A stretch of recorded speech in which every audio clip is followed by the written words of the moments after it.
大家好，今日我哋來到荔枝果場呢度。今年高州嘅荔枝基本全部都開齊花嘅。現在呢，我身後嗰啲桂味荔枝全部都掛到有密密麻麻個細果嘅。從幾一點就好似睇，今年嘅高州荔枝非常之豐收。所以話呢，今日邊個在果場呢度就提出嚴厲嘅要求，就係所有做荔枝編前個工作人員一定要重視。千祈唔好走過場，為咗搵呢啲咁個項目呢，報銷經費，到最後冇達得到宣傳嘅目的。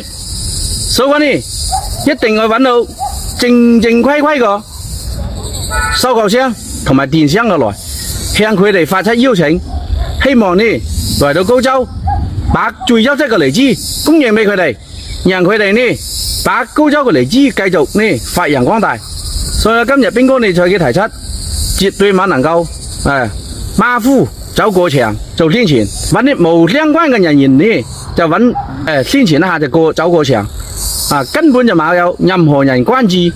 所以我覺得呢就係冇達得到佢個宣傳嘅目的，幾一點呢係非常嚴重噶。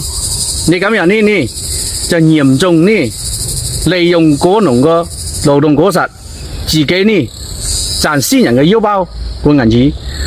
咁樣呢，其實係冇啱嘅，我認為。所以呢，大家果農支持邊哥咁樣嘅講法，評論區交流好嗎？